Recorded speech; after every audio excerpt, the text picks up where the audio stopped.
Otro de los símbolos populares del libro del Apocalipsis es el símbolo de la gran ramera, aunque este símbolo es más bien conocido entre los protestantes más que en el mundo en general. Pero este símbolo es muy usual, pues, entre el evangelicalismo, y su atribución más popular es precisamente a la Iglesia Católica. Es decir, que por lo general cuando se piensa o se habla del símbolo de la gran ramera, se tiende a señalar a la Iglesia Católica.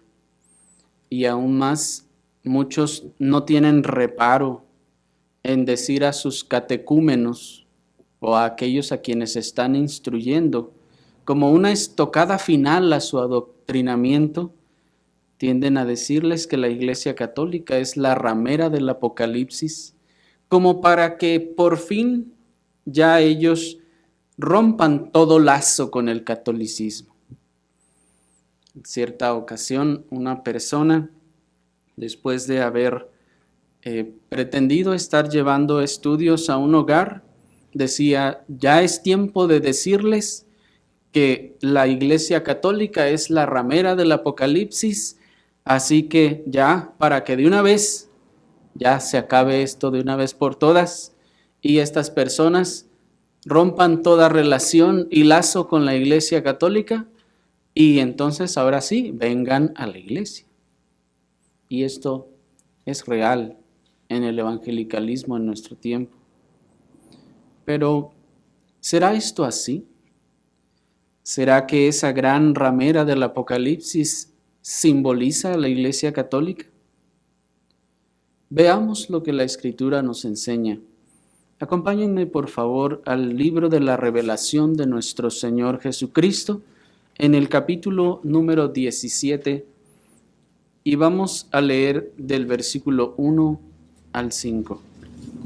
El libro de la Revelación de nuestro Señor Jesucristo, en el capítulo 17, versículo 1 al 5, dice la palabra del Señor. Vino entonces uno de los 7 ángeles que tenían las 7 copas y habló conmigo diciéndome: ven acá, y te mostraré la sentencia contra la gran ramera, la que está sentada sobre muchas aguas, con la cual han fornicado los reyes de la tierra, y los moradores de la tierra se han embriagado con el vino de su fornicación. Y me llevó en el espíritu al desierto, y vi a una mujer sentada sobre una bestia escarlata, llena de nombres de blasfemia, que tenía 7 cabezas y 10 cuernos.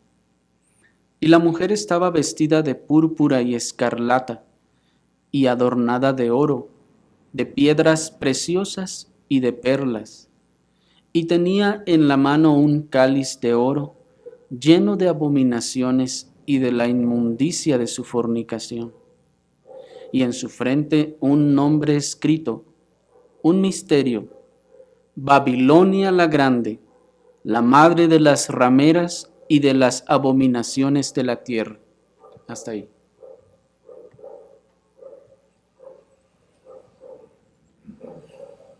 Como anticipábamos el domingo pasado, hermanos, ahora se nos está a punto de describir con más detalle los juicios de Dios contra los últimos enemigos del Señor a vencer. Recuerden ustedes que habíamos comentado que esta última copa se derrama sobre los últimos enemigos del Señor a vencer, los que Él ha dejado hasta el final o para el final. La sexta y séptima copa serán a partir de ahora descritas con mayor detalle en los capítulos 17 y 18. Primero se nos detallará la naturaleza y el poder de la bestia y su imperio, y después se nos narrará la destrucción de esta con todo lujo de detalle. Así que comencemos por la naturaleza de la bestia y de su imperio, que aquí nos son descritos con el símbolo de una gran ramera. Así que en esta ocasión nos vamos a centrar, hermanos, solamente en el primer aspecto principal del capítulo, que va a ser la gran ramera. Y enseguida vamos a meditar un poco acerca del símbolo de la copa que ofrece. Y en la próxima ocasión, si el Señor nos concede la gracia, nos vamos a centrar en la bestia sobre la que está sentada la ramera para poder contemplar este símbolo y su significado. Pero vayamos entonces a nuestro primer punto, que será la gran ramera. Noten ustedes que es uno de los ángeles que derramaron las copas quien llama a Juan para mostrarle con más detalle a la gran ramera y a su sentencia. Aquí, como decíamos el domingo pasado, a partir de aquí se comienza como un paréntesis en donde ahora se nos va a explicar más claramente, insisto, la manera en la que el Señor va a derramar su juicio contra los últimos de sus enemigos. Y decíamos que de los 3 enemigos que veíamos que el Señor dejó al final, va a comenzar primero con el imperio, en este caso de la bestia, con la Babilonia, que veíamos cuando hablábamos acerca del nombre de Babel y de Babilonia. Ahora, el mismo hecho de que sea uno de los ángeles que están derramando las copas quien llame a Juan para mostrarle con más detalle la visión, nos indica primeramente el marco en el que está dada esta revelación. Es decir, que nos está diciendo, todavía no acabamos con toda esta visión. No, es decir, como si nos está diciendo, no se han terminado ya todas las copas y empezamos algo nuevo. No, esto está dentro del mismo marco, de la misma visión que se nos está expresando en las 7 copas.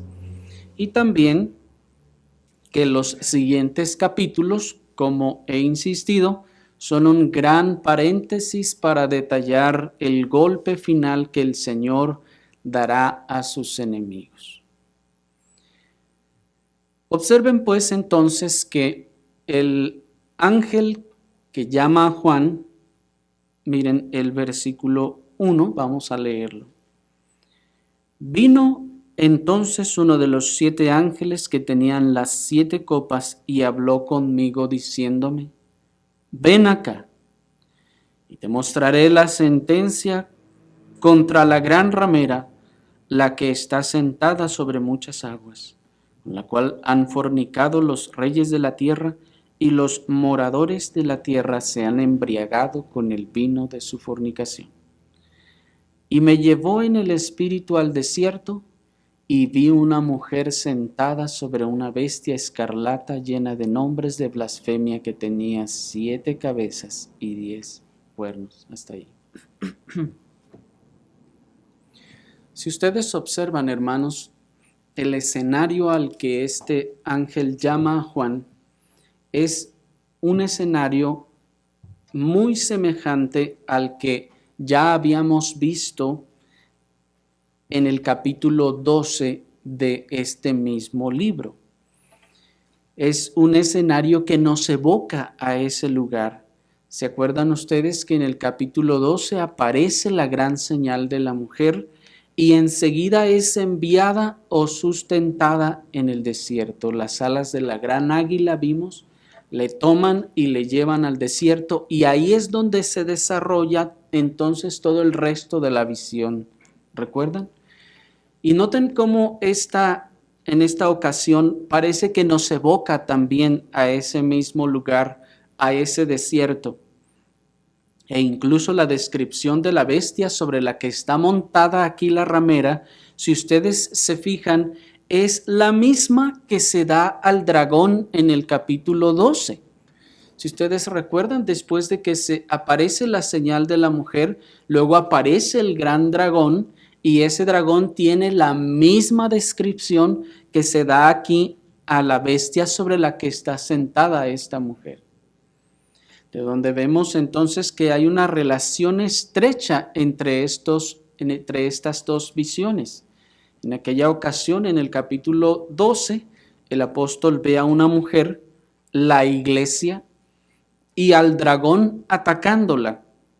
Ahora, como si se complementara la visión anterior, ahora se ve que sobre la bestia hay otra mujer, pero esta última es completamente distinta a la primera mujer que se vio. Pues mientras aquella primera mujer era una esposa virgen vestida del sol, ¿se acuerdan? En esta ocasión, esta otra mujer que se ve es una ramera que está vestida de seducción. De manera que la descripción de esta mujer del capítulo 17 comienza entonces a decirnos, en contraste con la otra mujer, con su antagonista que es la iglesia, nos comienza a dirigir hacia dónde va el símbolo de esta segunda mujer. Es decir, cuando se confrontan a las dos mujeres, la que está vestida del sol y se confronta a esta otra que está sobre la bestia, entonces nos está mostrando un contraste. Mírenla esta esposa virgen y pura, vestida del sol, y miren a esta otra. Es totalmente lo opuesto. Ahí hay un contraste claro y marcado en estas dos mujeres. Esto quiere decir que mientras la mujer vestida del sol guía y conduce por medio de la enseñanza a otros a Cristo, pues vimos que esta mujer es la iglesia.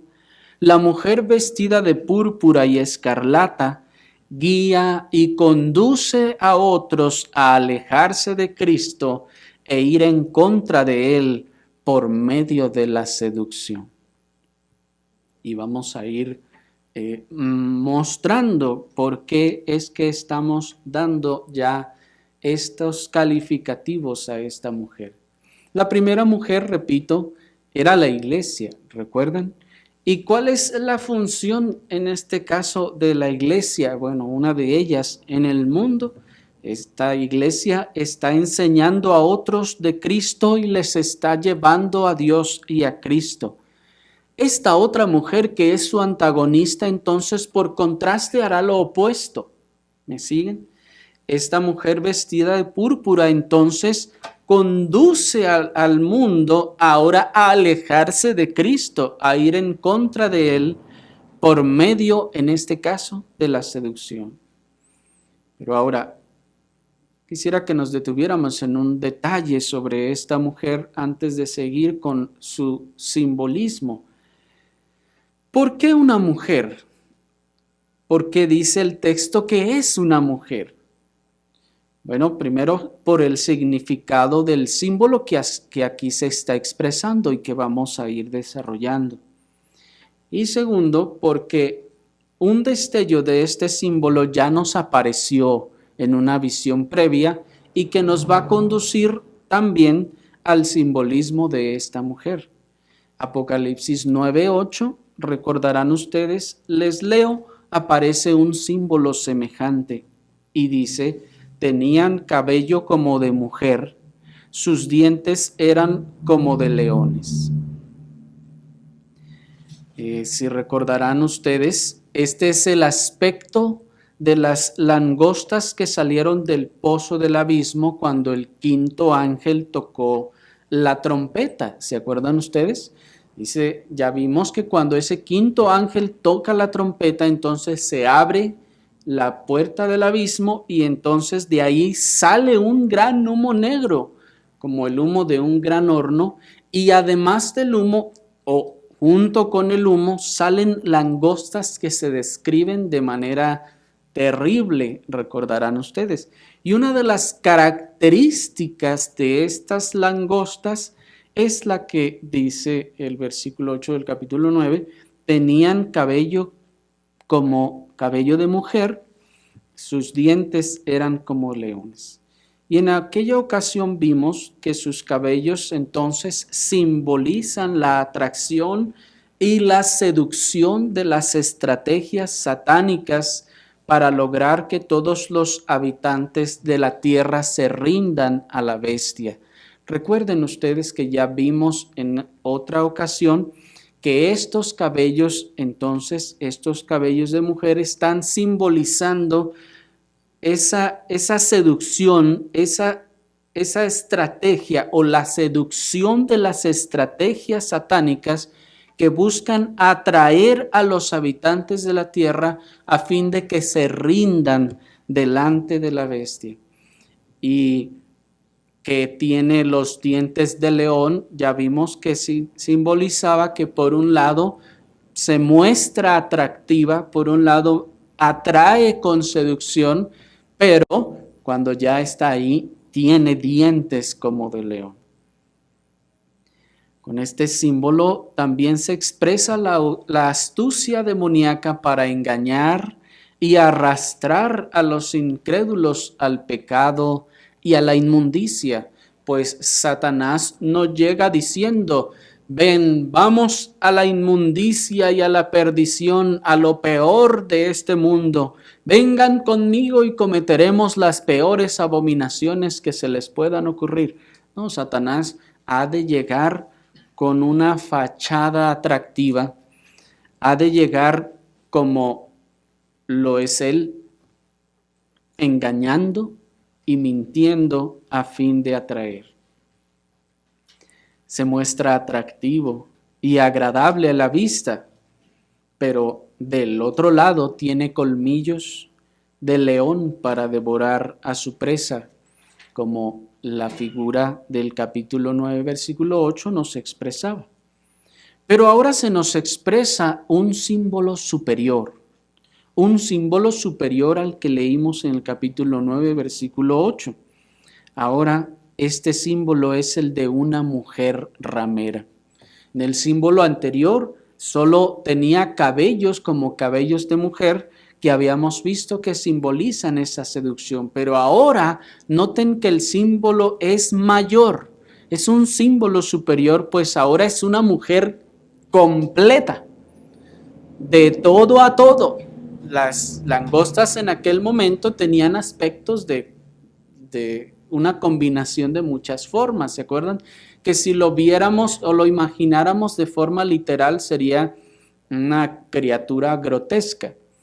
Sin embargo, en esta ocasión el símbolo no está mezclado como los anteriores. En esta ocasión el símbolo es un símbolo completo de una mujer ramera. Y no se debe pasar por alto el hecho de que de todos los símbolos que nuestro Señor mismo pudo haber usado para representar el poder seductor de la bestia, el Señor escogió el símbolo de una mujer. Miren qué cosa tan interesante. ¿Podía el Señor haber encontrado un mejor símbolo que representara el poder seductor y la atracción de la bestia? Bueno, no sabemos si lo hubiera habido, pero el Señor escogió en su soberano decreto, determinó establecer este símbolo a través de una mujer. Y para agregar más fuerza al símbolo, una mujer ramera. Noten entonces, hermanos, que aquí la mujer ramera entonces se está representando como el epítome, como el grado más alto de la seducción y de la atracción para el pecado. ¿Por qué no habría escogido el Señor para representar esa atracción? ¿Por qué no escogió a un hombre? ¿Por qué no dijo el anticristo entonces atraerá a las personas, las seducirá? En ese sentido no se está usando el símbolo de esta manera. Sabemos que el anticristo ejercerá su función, sin embargo, para expresar el poder seductor. En este caso, se está empleando el símbolo de una mujer. ¿Por qué no de un hombre? ¿Porque no era popular? ¿O porque acaso los hombres no se dan a la prostitución? O claro que lo hacen también. Pero ¿será que no se tomó el símbolo de un hombre porque no es común? ¿O será que el escritor inspirado o el mismo Señor, pues sabemos que esta es una visión que mostró el Señor, entonces está la Biblia manifestando una misoginia, como hoy se dice? No, hermanos, se determinó este símbolo porque tal poder seductor de la mujer hacia el varón no tiene comparación con el del varón hacia la mujer, a causa de las inclinaciones naturales de cada uno. No, si fuera un hombre prostituto, no sería lo mismo. No representaría la atracción que representa una mujer en sí. Así que no debemos tener en poco este símbolo y figura, hermanos, pues nos está hablando del poder con el que atrae no solo la mirada, sino la voluntad, en este caso de los hombres. Balaam no menospreció esta realidad, sino al contrario, se aprovechó de esta situación para arrastrar a mucho pueblo de ir en pos de Dios para ir ahora en pos de los ídolos. ¿Recuerdan ustedes? Acuérdense cuando hablamos acerca de la doctrina de Balaam en los capítulos primeros de este libro, cuando el Señor le dice a una de las iglesias, pero retienes a los que tienen la doctrina de Balaam, que enseñaba a Balac a poner tropiezo a los hijos de Dios. Y veíamos en aquella ocasión que este símbolo, o más bien esta acción de Balaam, era una acción engañosa. Y solamente les recuerdo la estrategia engañosa que recomendó Balaam a Balac. Bueno, recuerden ustedes que Balac había contratado a Balaam para que maldijera a la nación de Israel a fin de hacerles guerra y vencerlos. Ustedes conocen la historia. Balaam, después de muchos rituales, intentó hacerlo por 3 ocasiones y no pudo. En vez de que le saliera maldición de su boca, le salía bendición, hasta que Balac termina molesto y le dice, pues ya vete a tu casa, no te voy a dar nada. Y decíamos que cuando pasamos al capítulo 25 del libro de los Números, ya encontramos ahora una acción de parte de la nación de Israel yendo a fornicar con las hijas de Moab. ¿Qué pasó allí? Lo que pasó fue el engaño de Balaam. Ya vimos esto en otra ocasión. Solo quiero citarles las palabras con las que el historiador judío Flavio Josefo expresa que ocurrieron estas cosas y dice así. Estas palabras son de Balaam hacia Balac. De modo que si os proponéis obtener alguna victoria sobre ellos por un corto espacio de tiempo, lo conseguiréis siguiendo mis indicaciones. Elegid las más hermosas de vuestras hijas, las que sean más eminentes por su belleza y apropiadas para doblegar y conquistar la modestia de los que las miran. Preparadlas bien vestidas y adornadas. Ojo con estas cosas. Lo mejor que podáis, y enviadlas a las proximidades del campamento israelita, encargándoles que cuando los jóvenes hebreos requieran su compañía, se la concedan. Cuando vean que están enamorados de ellas, que se despidan para irse, y si les piden que se queden, que no les den consentimiento hasta que no los hayan persuadido de que abandonen la obediencia a sus leyes y el culto a Dios que las estableció y adoren a los dioses de los madianitas y moabitas. De este modo, Dios se enojará con ellos. Termina la cita. Y el capítulo 25 del libro de los Números nos da cuenta de que esto funcionó. Pues dice el texto, como leímos, que los hijos de Israel comenzaron a fornicar con estas mujeres. ¿Y cómo era que lo hacían? Así, digamos, de manera individual, no, sino que los ritos idolátricos de los moabitas incluían esas fornicaciones en la realización del culto idolátrico, de manera entonces que cuando los israelitas sucumbían a irse con ellas y fornicar con ellas, lo hacían dentro del marco de la celebración de sus dioses. De manera que no solo fornicaban con ellas, sino que terminaban adorando a sus dioses junto con ellas en ese mismo acto. ¿Cómo lograron todo esto? Precisamente por el artilugio de la seducción. Miren lo que este historiador dice que Balaam propuso: elegid las más hermosas de vuestras hijas, las que sean más eminentes por su belleza y apropiadas para doblegar y conquistar la modestia de las que las miran, preparadlas bien vestidas y adornadlas lo mejor que podáis. ¿Se fijan?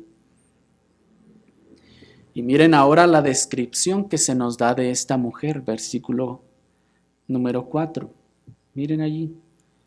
Y la mujer estaba vestida de púrpura y escarlata y adornada de oro, de piedras preciosas y de perlas, y tenía en la mano un cáliz de oro lleno de abominaciones y de la inmundicia de su fornicación. ¿Observan entonces el paralelo? Miran ustedes allí en ese artilugio del engaño, de la seducción. Noten también que esta no es una mujer con poco sentido de la moda. No es una mujer que está usando ropas comunes, ni ropas viejas. No es una mujer andrajosa ni mal vestida en el sentido de que no le combine la ropa. No, porque esto causaría una cierta aversión o antipatía, sino noten que es todo lo contrario.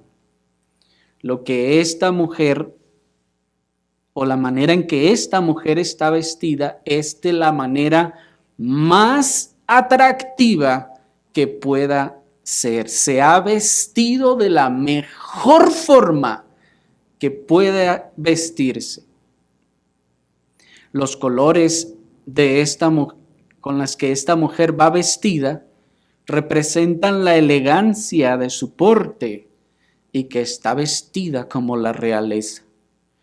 Pues cuando el texto nos dice que estaba vestida de púrpura y escarlata, recuerden ustedes, esto es un símbolo, no es literal. Ya sabemos que no vamos a esperar en el futuro un animalazo grande con 7 cabezas y una mujer arriba de él. No, hermanos, esto es un símbolo. De manera entonces que la púrpura y la escarlata vienen aquí a representar la elegancia y el porte con el que está vestida esta mujer. Recuerden ustedes que en la antigüedad el color púrpura era solo para uso de los ricos, pues ya se ha hablado mucho sobre la dificultad de conseguir este color púrpura. Costaba muchísimo trabajo y muchísimo tiempo, lo que hacía que entonces la tela fuera de las más caras o la más cara. Es decir, en aquel tiempo el color más caro que había era el púrpura. Y solo podían pagarlo los ricos y los reyes. El color escarlata en este caso es el color de la realeza. Los reyes eran los que llevaban estos colores de vestidos. De manera que cuando esta mujer va vestida de púrpura y escarlata, nos está diciendo, como les decía, que esta es una mujer que está vestida con toda elegancia. Hoy en día, si vemos a alguien vestido con escarlata y púrpura, vamos a decir, eso ni combina, ¿verdad?, con los colores. Pero lo que nos está tratando de decir es que esta mujer está adornada lo mejor que ustedes se puedan imaginar.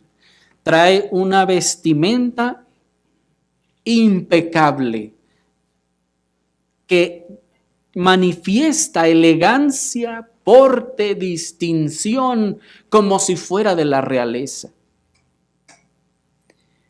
Y esto es así, puesto que sus ropas finas y sus joyas, pues no solo son ropas, también son joyas, tienen el objetivo de atraer y seducir a sus objetivos. ¿Para qué se ponen las joyas? Bueno, para presumirlas, ¿verdad? El hombre tiende a ponerse joyas para presumir su estatus social y económico. Se pone aquí, se pone allá. Han visto gente que tiene anillos en todos los dedos de las dos manos. ¿Qué está haciendo? Está tratando de presumir su estatus o su poder adquisitivo. Sin embargo, en el caso de esta mujer, ella lo está haciendo, se está poniendo sus joyas, dice que está adornada de oro. Ojo, ahí hay oro, no sabemos si son aretes, son cadenas, son anillos, pero está puesta de oro. Tiene también piedras preciosas, y perlas.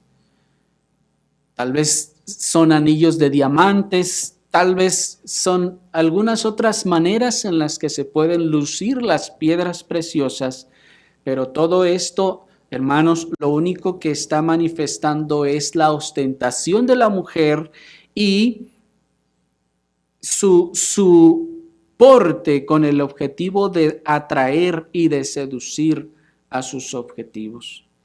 Y esta es entonces la razón de su éxito, porque es ya de sí mismo una mujer que atrae, se ha vestido para atraer y se ha puesto todo lo que tiene para atraer. Y esta es la razón por la que el versículo 2 nos dice que ella ha sido eficaz. Miren el versículo 2. Con la cual han fornicado los reyes de la tierra y los moradores de la tierra se han embriagado con el vino de su fornicación. El ángel no le está diciendo, con la cual esperamos que no lleguen a fornicar los reyes de la tierra. Ojalá se puedan mantener.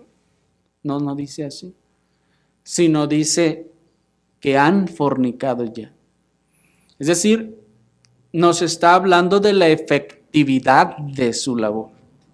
Nos está diciendo que todo lo que ha hecho ha sido efectivo y que todos los reyes de la tierra han sucumbido ante sus encantos.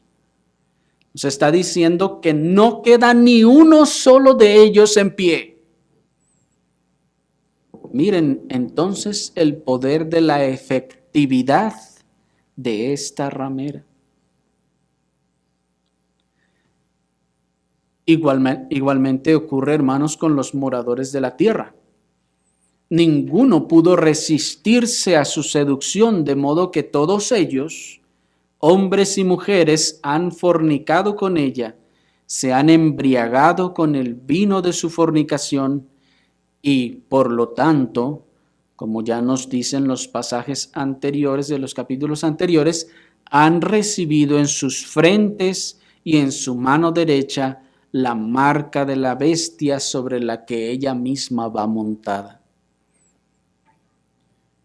De manera pues entonces que esta gran ramera, esta gran prostituta, es eficaz.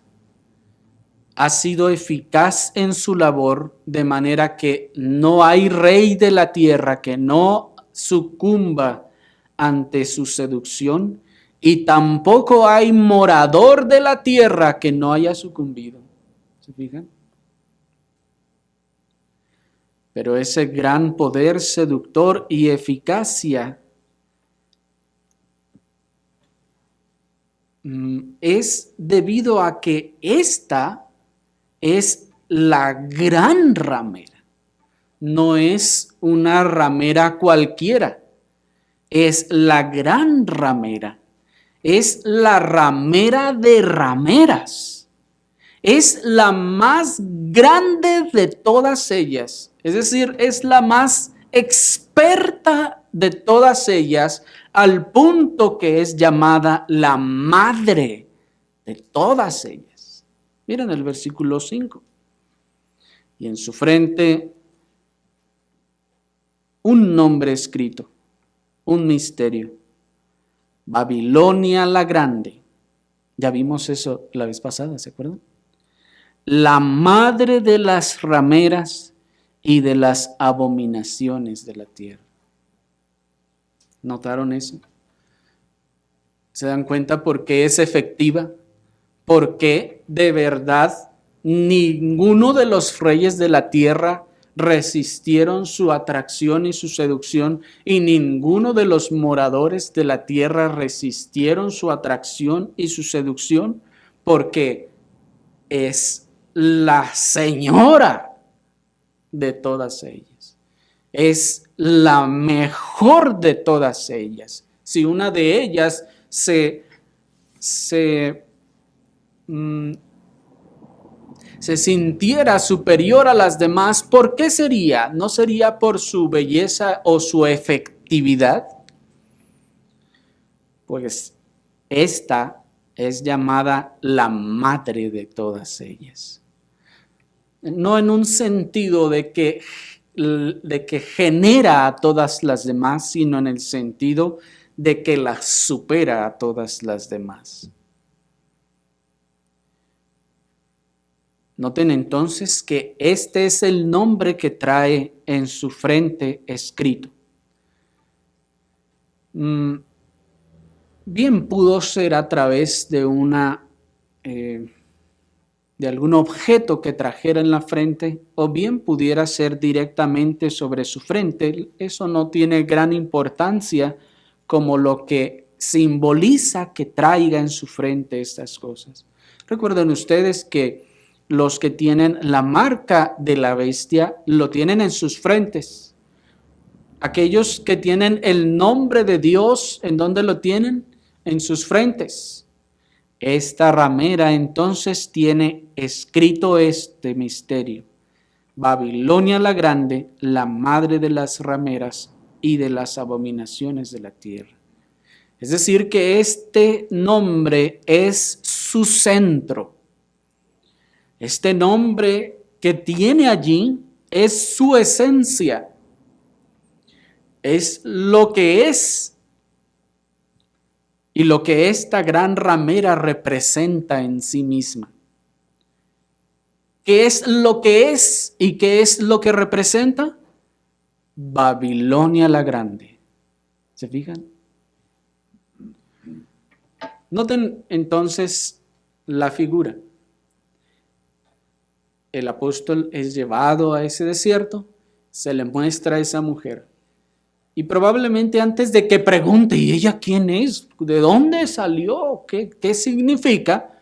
Ya trae un letrero en la frente para ahorrarnos todo esto. ¿Cuál es su nombre? Dice, un nombre escrito, un misterio: Babilonia la Grande, la madre de las rameras y de las abominaciones de la tierra. De manera que esta gran ramera, hermanos, es Babilonia misma, como símbolo y concepto que vimos el domingo anterior. Esta gran ramera es la cara atractiva y agradable y seductora de Babilonia, de la bestia. Esta gran ramera es la cara atractiva, agradable y seductora de la bestia, pues noten, está montada sobre ella. Y la próxima ocasión, si el Señor nos concede, vamos a ver esa relación que implica el hecho de que esté sentada sobre esa bestia. Esta gran ramera es el espejismo con el que engaña a todos los moradores de la tierra para atraerlos y entonces devorarlos. Como esos peces que habitan en el fondo del océano, en la completa oscuridad y que tienen aquí al frente como una lucecita, ¿los han visto? Esa lucecita la encienden, ¿para qué? Para atraer a otros peces. Cuando esos peces están allí, entonces se los traga.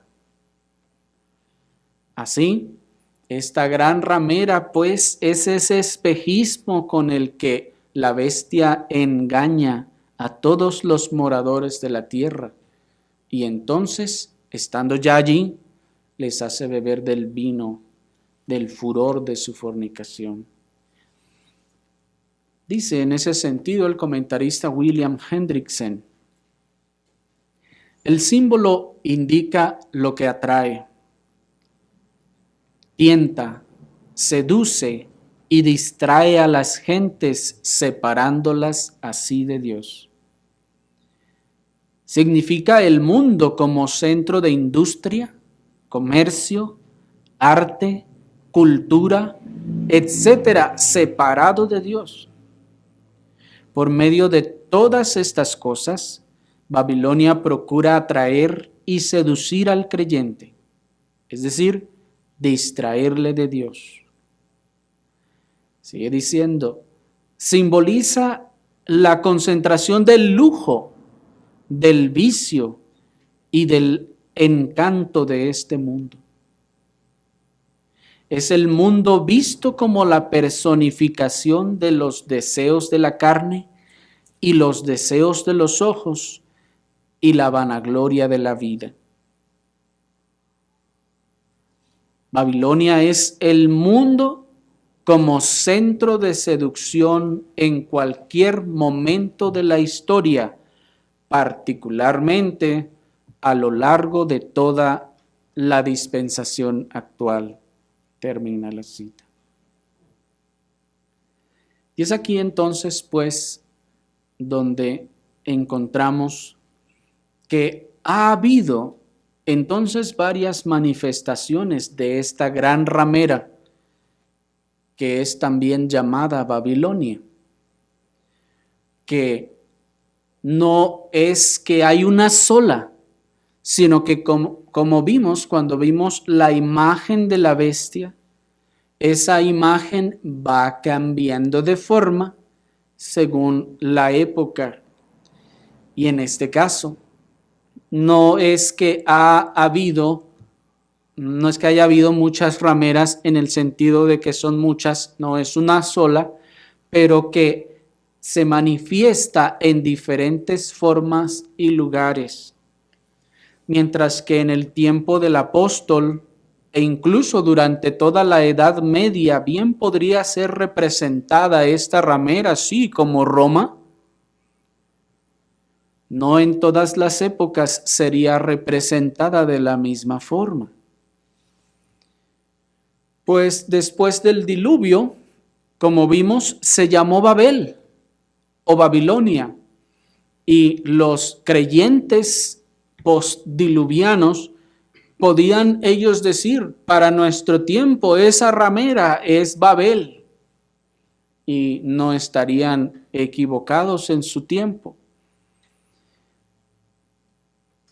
Pero después, tal vez vino luego a ser Grecia, hasta que para nuestros tiempos, probablemente, como veíamos, bien pudieran ser las organizaciones mundiales o alguna otra poderosa nación influyente a nivel mundial que se levante e incite al hombre, seduzca a los hombres para llevarlos a la adoración de la bestia. De manera que decir que la gran ramera del Apocalipsis es la Iglesia Católica no solo es limitante en cuanto al símbolo, sino que también comienza, hermanos, a salir de contexto histórico. Porque para nuestros tiempos, hermanos, la Iglesia Católica no es lo que era en la Edad Media. No ejerce ni el poder mundial como lo ejercía en aquel momento.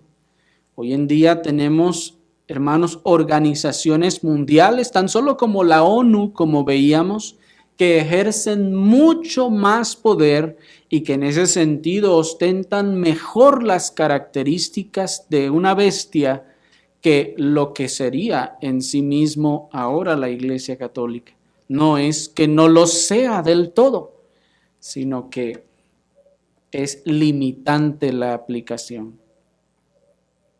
Recuerden que la imagen de la bestia va cambiando conforme a la época. Los imperios se levantan y caen, pero la gran ramera siempre sigue montada sobre ellos. Se levantarán algunos imperios. Roma cayó y el poderío, en este caso de la Iglesia Católica, está casi caído. Pero se levantarán otros que harán sus veces y su tarea para representar, en este caso, este símbolo. ¿Y qué es lo que esta gran ramera logra o gana con sus fornicaciones? Que los reyes de la tierra y todos los habitantes de la tierra idolatren con ella, apartándose de Dios, apartándose de la verdadera religión y por último de toda religión restrictiva, entre comillas, de la moral. Esto es lo que logra esta ramera: sacar al mundo, apartarlo de todo lo que tenga que ver con Dios, con religión verdadera, porque el discurso de la bestia y de la ramera en estos días es: no importa, tú puedes tener tu religión, todas las religiones son buenas, ese es su discurso. Y no nos está exigiendo abandonar las religiones ahora, al contrario, ahora se manifiesta diciendo: no, todos tenemos derechos y uno de esos derechos humanos es el derecho a la religión, a creer lo que a ti se te dé tu regalada gana. Así que en ese sentido no está peleado con la palabra religión en sí. Con lo que está peleado es con la verdadera religión, esto es la del corazón.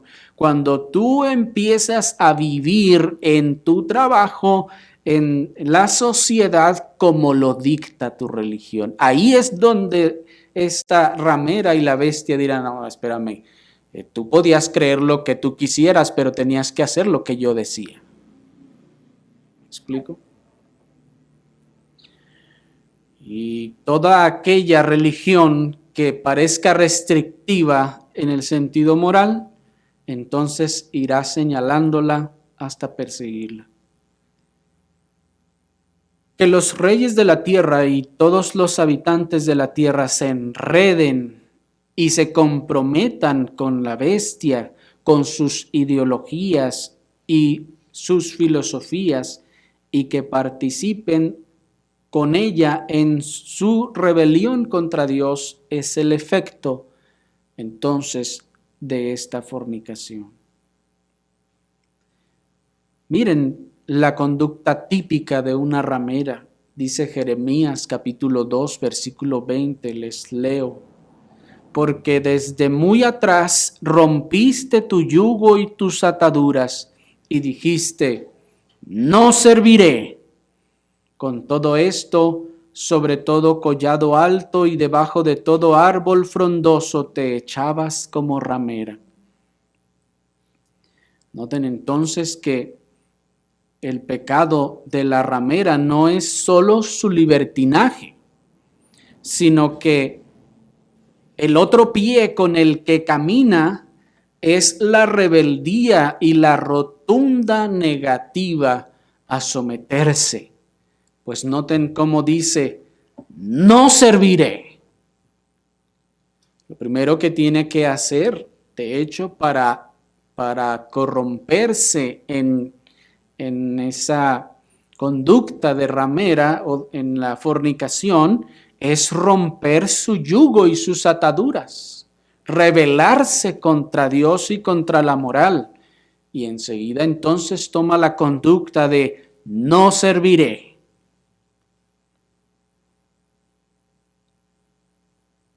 Miren cómo la ramera tiende y dice, no serviré, no obedeceré, no me someteré. Es mejor morir de pie que vivir de rodillas. Esa es una frase, hermanos, muy popular y abrazada aún por muchos que se dicen cristianos en nuestros días. Pero esa es la frase y la expresión de la rebelión que la ramera, hermanos, con sus discursos está transmitiendo al mundo para apartarse de Dios.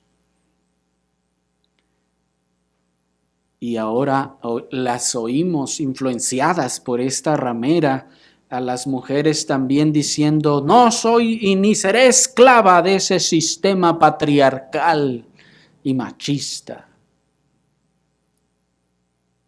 ¿Por qué me tengo que someter? Con estas y muchas más frases ideológicas, la gran ramera seduce a los reyes de la tierra y al mundo entero, mostrándoles una copa de oro, que se ve de oro, pero al beberla no contiene lo que parecía.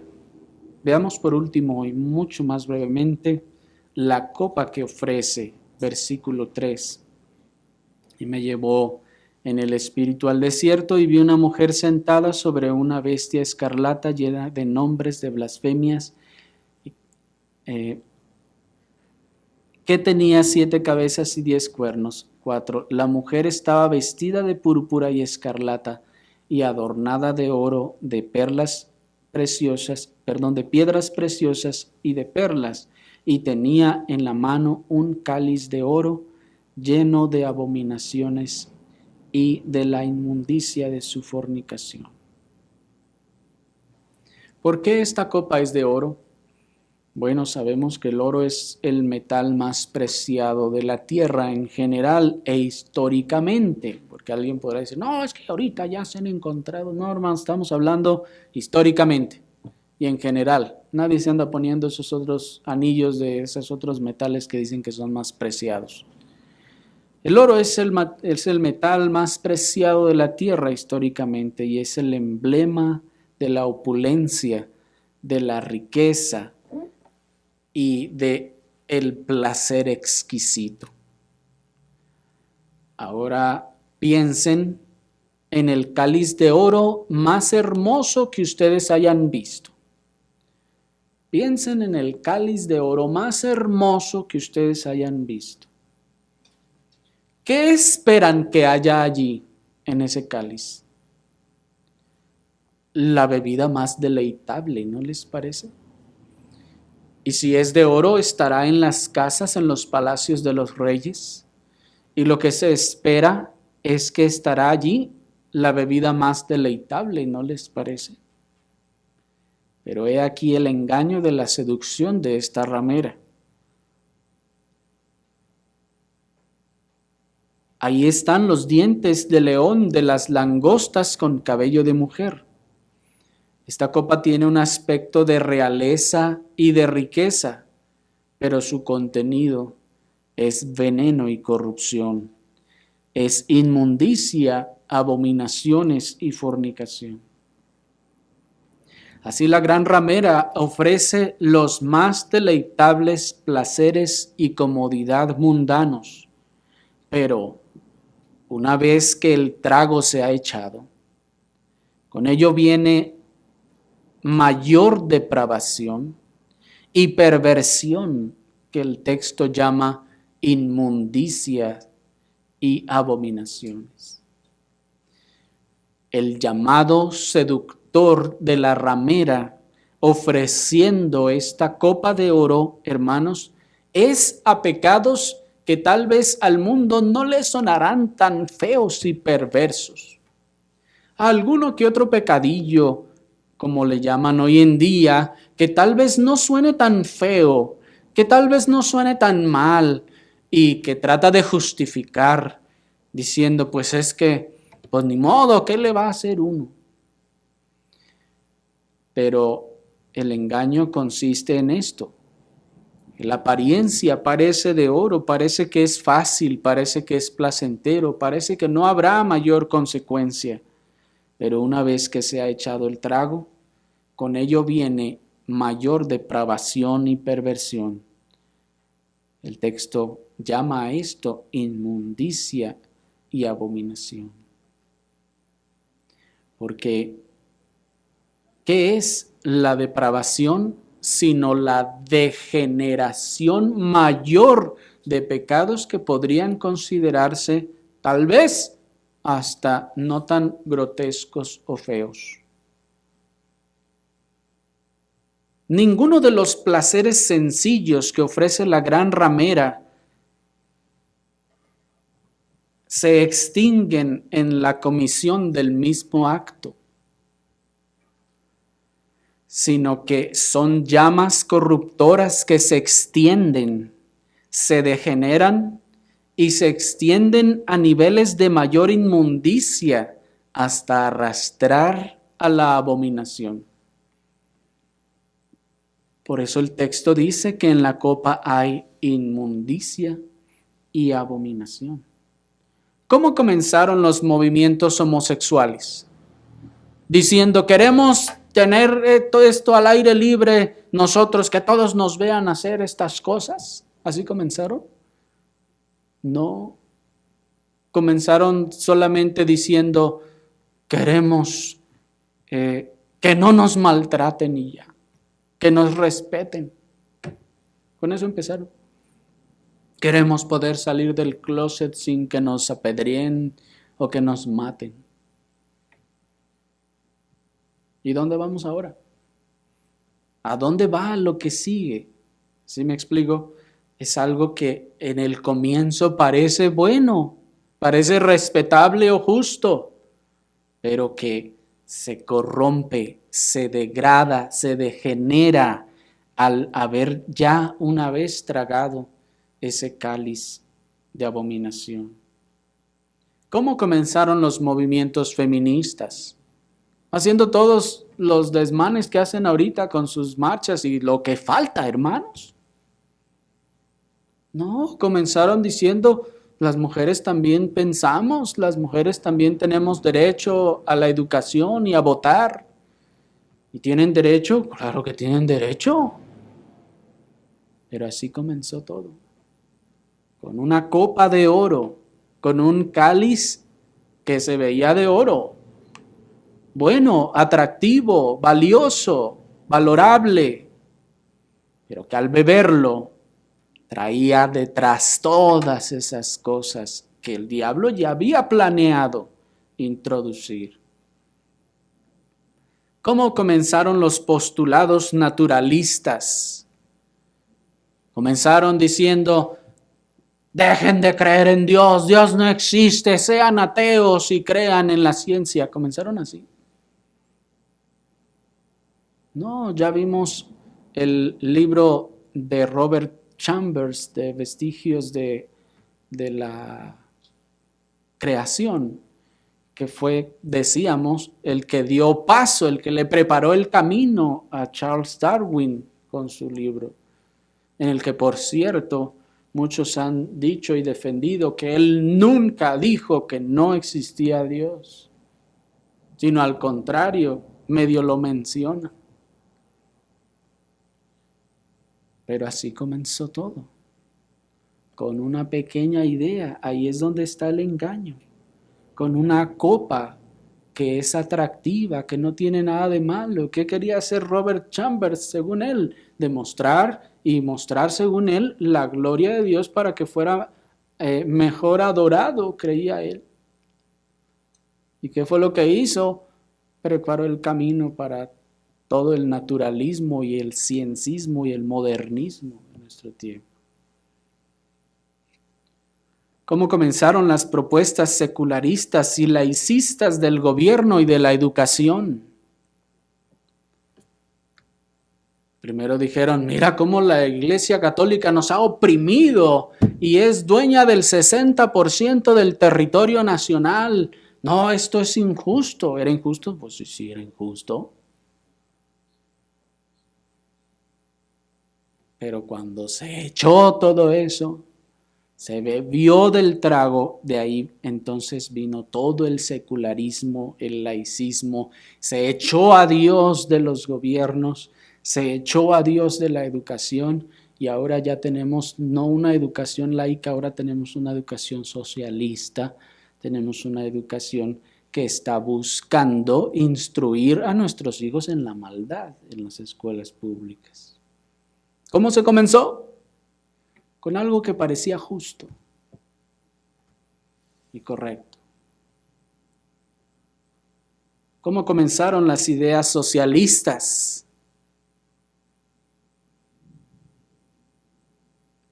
Era mentira la opulencia de los reyes franceses o rusos o los emperadores rusos.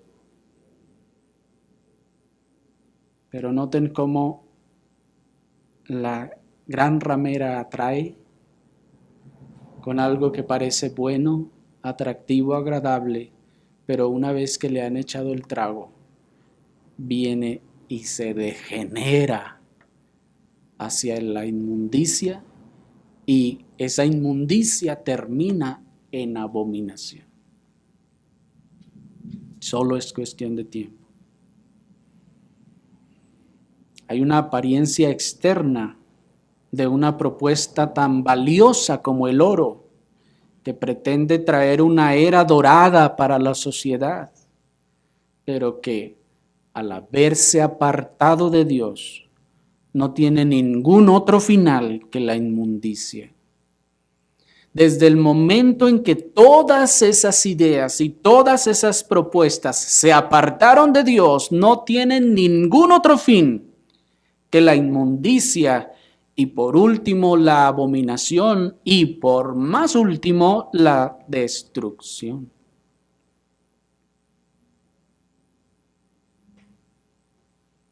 Por esto esta copa entorpece a los que beben de ella. Les cito por último Jeremías 51:7, hablando de esta copa que nos dice: copa de oro fue Babilonia en la mano del Señor, que embriagó a toda la tierra, de su vino bebieron los pueblos, se aturdieron por tanto las naciones. ¿Se ve?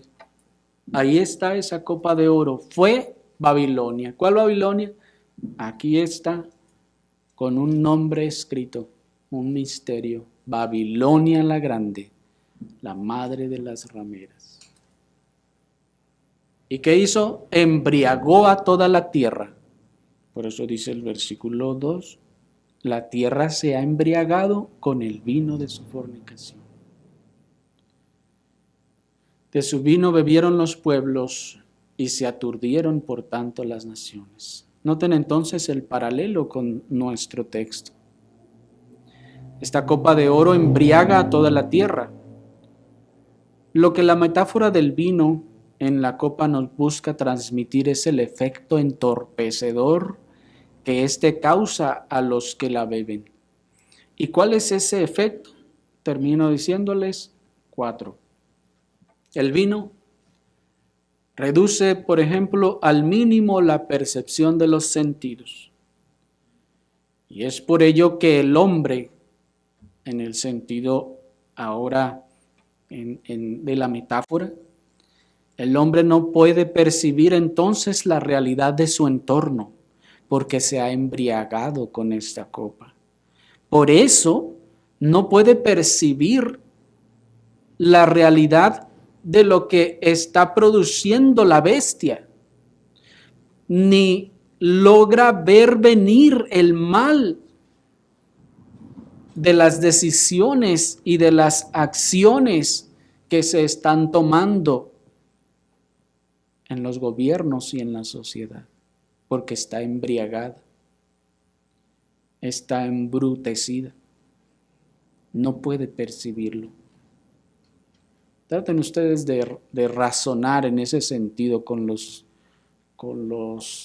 legisladores que están introduciendo leyes en contra de Dios y ellos no logran ver ningún mal en todo lo que están haciendo.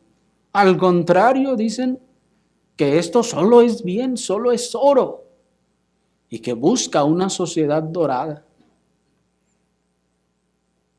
El vino nubla la razón. Por ello el hombre no logra comprender la razón misma y la verdad.